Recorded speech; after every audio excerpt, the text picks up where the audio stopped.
Let's bring in Joel Griffith of the Heritage Foundation. You're taking all this. Oh, well, there's been a fascinating few days with the rhetoric coming from Senator Warren. I noticed in her last piece, she actually claimed that we're in a manufacturing recession. The facts just don't back up what she's saying. Real manufacturing, for instance, hit a record twice last year. We had one quarter, the most recent one, where it was down slightly. That's happened 10 times during the economic recovery that we've seen in the last 10 years.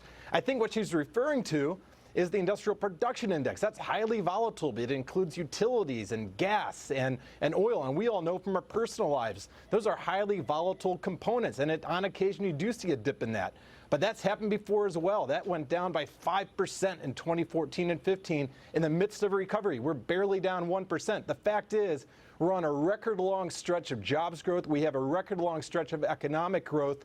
And it looks as if this will continue so long as we pursue the proper policies. And the ones that she's recommending, sadly, won't get us there. They'll bring on the calamity that she's now predicting. That might have been Senator Warren just trying to call you right there with the phone ringing in the background. I'm just kidding. Yeah, she wants big government policies to fix a crash she says is coming. Forgive a lot of student loan debt, hike in the minimum wage and more. The big push right now by the DNC, a big messaging campaign in 7 key battleground swing states to undermine Trump's economic record. We're talking Michigan, Wisconsin, Pennsylvania, Ohio, Florida, Arizona, and Nevada. Your take on that? Well, I think that the people there are going to have to decide if their lives are better now than they were 6 years ago. And the fact is, we are seeing income growth across the board on all income levels. And in fact, it's those at the bottom of the pay scales that are seeing the biggest growth. Just this past year, those in the bottom quartile saw their incomes grow by 6-point-something%, which is more than double the rate of inflation.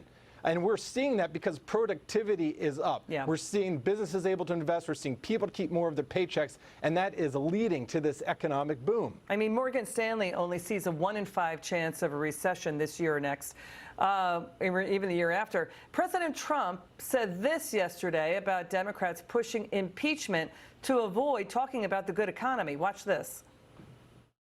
But the Democrats, they don't want to talk about that. They want to stay off the economy subject. And what they're doing is just hearing after hearing after hearing. It's nonsense, okay? They tried an impeachment vote, and they got slaughtered last week. They got absolutely slaughtered. It was the most ridiculous. I didn't even know they were going to do it. Your reaction to that, Joel? I think that the strategy is to take the attention away from the strong economic growth and take the attention away from the major progress that we've made in making this nation a far more competitive place for business investment. Joel, thank you so much for joining us. Joel Griffith with the Heritage Foundation. Coming up, the big